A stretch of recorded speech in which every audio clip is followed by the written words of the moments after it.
जालना महानगरपालिकेच्या निवडणुकीची सध्या रणधुमाळी सुरू आहे आणि सध्या जालन्याच्या प्रत्येक प्रभागामध्ये जो तो पक्ष आपापल्या परीने काम करताना आपल्याला दिसतोय। आपण सध्या भारतीय जनता पार्टीच्या उमेदवारांच्या या रॅलीमध्ये आहे आणि हे जे कार्यकर्ते आहेत या कार्यकर्त्यांचा आपण या ठिकाणी प्रचार करताना आपण या ठिकाणी जरी पाहत असलो तर सगळेच कार्यकर्ते सकाळपासून तर रात्रीच्या 10 वाजेपर्यंत या ठिकाणी आपल्या उमेदवाराचा प्रचार करताना आपल्याला दिसत आहेत। या ठिकाणी जे उमेदवार आहेत हे उमेदवार देखील डोर टू डोर जाऊन या ठिकाणी प्रचार करताना आपल्याला सहज दिसत आहे। आणि आपण आज सध्या ज्या प्रभागात ते प्रचार करता आहेत त्या प्रभागामध्ये आपण त्या उमेदवाराकडे जाणून घेणार आहोत। आपल्या सोबत या ठिकाणी भास्कराबा दानवे आहेत। काय सांगाल, तुम्ही डोर टू डोर प्रचार करताय, काय सांगाल? महानगरपालिका जालन्याच्या निवडणुकीचा प्रचार अंतिम टप्प्यात आलेला आहे। भारतीय जनता पार्टीनं महानगर जालनामध्ये संपूर्ण 65 उमेदवार उभे केलेले आहे आणि अत्यंत प्रचंड असं प्रतिसाद मतदार बंधूंकडून आमच्या भारतीय जनता पार्टीच्या सर्व उमेदवारांना त्या ठिकाणी मिळत आहे।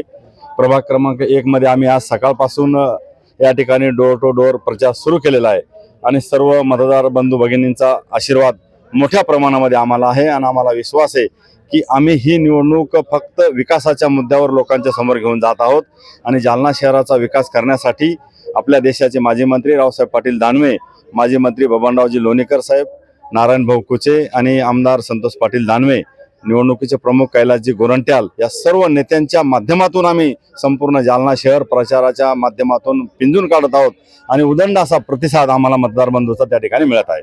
आबा, या ठिकाणी मुख्यमंत्र्यांची देखील या महानगरपालिकेच्या प्रचारार्थ सभा ठेवण्यात आलेली आहे। यानंतर आणखी काही दिवस प्रचाराचे बाकी आहे, तर पुढची रूपरेषा कशी असणार? निश्चितच मुख्यमंत्री महोदयांची सभा 5 तारखेला प्रचंड अशी न भूतो न भविष्यती अशी सभा झाली। ती सभा म्हणजे विकासाची सभा होती आणि सर्व जनता महानगरपालिका क्षेत्रातील सर्व मतदार बंधू भगिनी माननीय मुख्यमंत्री महोदयांकडे आशाभूत नजरेने पाहतात की फक्त देवेंद्रजी फडणवीसच आपल्या महाराष्ट्राचा आणि महानगरपालिका जालन्याचा विकास करू शकतात। करोडो रुपयाचा निधी जालना शहरामध्ये आला। पिण्याच्या पाण्याचा प्रश्न असेल, मेडिकल कॉलेजचा प्रश्न असेल, ICT कॉलेज असेल, ड्रायपोर्ट असेल, जालना शहरानं कधी सिमेंट पाहिलं नव्हतं। जेव्हा कधी माणिकचंदजी बोथरा नगराध्यक्ष होते त्या काळात जालना शहरानं सिमेंट पाहिलं होतं। त्याच्यानंतर 2014च्या नंतर मात्र जालना शहरात 500-600 करोड रुपयाचे रस्ते जालना शहरामध्ये झाले आणि प्रभाग क्रमांक 1 मध्ये मला एकही रस्ता असा दाखवून द्या की तो सिमेंटचा झाला नाही आणि म्हणून मोठ्या प्रमाणामध्ये विकास करणारा पक्ष भारतीय जनता पार्टी आणि म्हणून सर्वच्या सर्व 65 उमेदवारांना अत्यंत प्रचंड असा प्रतिसाद त्या ठिकाणी मिळत आहे। तर या महानगरची एका पक्षाची जबाबदारी तुमच्याकडे आहे।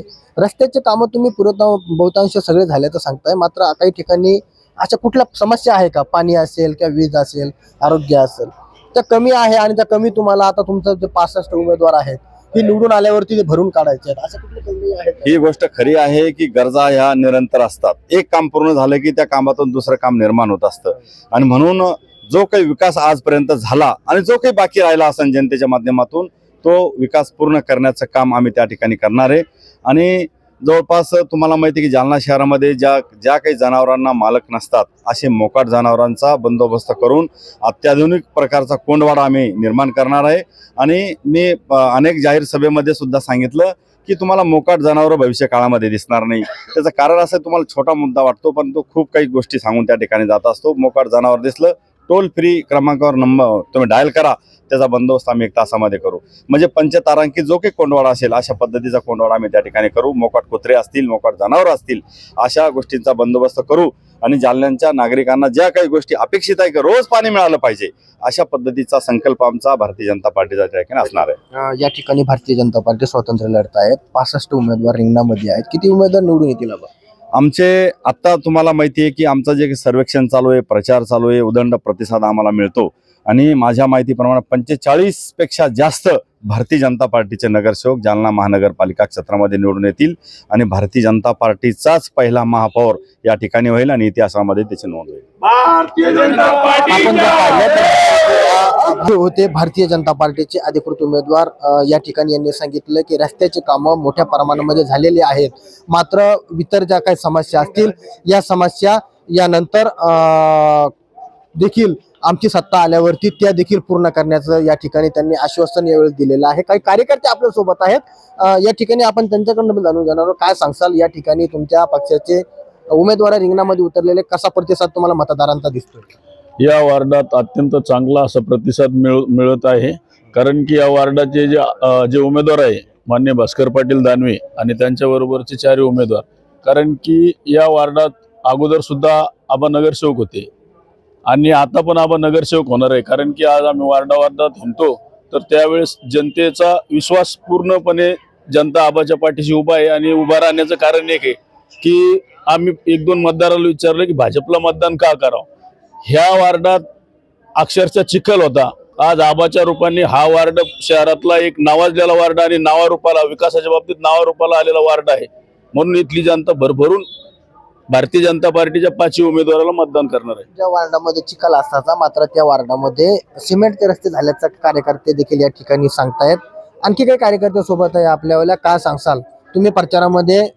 कसं प्रचाराची रूपरेषा असतील या ठिकाणी प्रचार चालू आहे? हे आता ह्या वार्डामध्ये म्हणजे प्रत्येक आमच्या वार्डामध्ये एवढी डेंजर खान होती की रोड नव्हते, गाडा होता, चिखल होता, पाणी वाहत होतं. आता हे सर्व आबानी सर्व विकास केला आमच्या कॉलनीचा. लाईट नव्हते, लाईटचे खांबे लावले बरेच ठिकाणी आणि विकास म्हणजे विकासच आहे. आणि आता जेवढी सभा झाली फडणवीस साहेबांनी सांगितलं की बा आम्ही विकास करणार आणि लोकांनी फडणवीस साहेबांकडे पाहून आता हे सर्व आम्ही पाचही आमचे उमेदवार आहे, पाचही आम्ही निवडून आणणार आहे, याबद्दल काही शंका नाही. नक्कीच या वार्डामध्ये जे असलेले जे 5 उमेदवार आहे, या 5 उमेदवारांना निवडून आणण्याची जबाबदारी या ठिकाणी कार्यकर्त्यांनी स्वीकारल्याचं आपल्याला दिसतंय. आणखी देखील काही कार्यकर्ते आपल्या सोबत आहेत. काय वाटतंय, काय सांगसाल, कसा प्रतिसाद आहे मतदारांचा? आम्ही आता लगातार 3 दिवसापासून या वार्डामध्ये नंबर 1 वार्डामध्ये फिरतो, डोर टू डोर प्रचार करतो. एवढा प्रतिसाद मी आतापर्यंत कधीच पाहिलेला नाही. कारण की काही महिला, बुजुर्ग महिला म्हणतात ज्या अयोध्येमध्ये श्रीरामाचं मंदिर बांधलं म्हणून आम्हाला भारतीय जनता पार्टीला मतदान करायचं. कारण की भारतीय जनता पार्टीने महिलांसाठी ती जी योजना आणलेली लाडकी बहीण योजना, आम्हाला महिन्याला 1500 रुपये भेटतात. आणि ह्या वार्डामधला विकासाचा जर विचार केला तर इथले मतदारांनी आम्हाला असं सांगितलं की कारण की ह्या वार्डामध्ये एवढी घाण अगोदरच्या काळामध्ये एवढी घाण होती, इथं पूर्ण सिमेंटी रस्ते झाले, म्हणजे न भूतो न भविष्य असे कामं झालेले आहे, पूर्ण प्युअर ब्लॉक झालेले आहे. सर्व मतदार इथले खुश आहे. आणि ह्या जालना महानगरपालिकेमध्ये येणाऱ्या काळामध्ये महापौर म्हणून माननीय श्री भास्करआबा पाटील दानवे हे 100% होणार आहे. कारण की पूर्ण जवळजवळ आम्हाला 40-45 प्लस जागा ह्या आमच्या जालना मतदारसंघामध्ये येणार आहे. आणि पुढचे आमचे महापौर माननीय श्री भास्करआबा पाटील दानवे हे होणार आहेत. नक्की भारतीय जनता पार्टीच्या कार्यकर्त्यांनी महापौर पदाचा उमेदवार देखील डिक्लेअर केल्याचं आपल्याला या ठिकाणी दिसतंय. कारण त्याच प्रभागामध्ये चांगल्या प्रकारे काम केल्याचा या ठिकाणी विश्वास आणि या ठिकाणी या कार्यकर्त्यांनी मोठ्या प्रमाणामध्ये दाखवलेला आहे. सोनाजी जोगदंडे, story.com. जनता पार्टीच्या तुम आगे बढ़ो, हम तुम्हारे साथ हैं. तुम आगे बढ़ो, हम तुम्हारे साथ हैं. भारतीय जनता पार्टी. लोकलच्या लोकांचे ग्रामीणच्या लोकांचे ग्रामीणचे इकडे आम्हाला काय माहिती? या तुम्ही सगळं बाजूला. बघा तुमची कोणती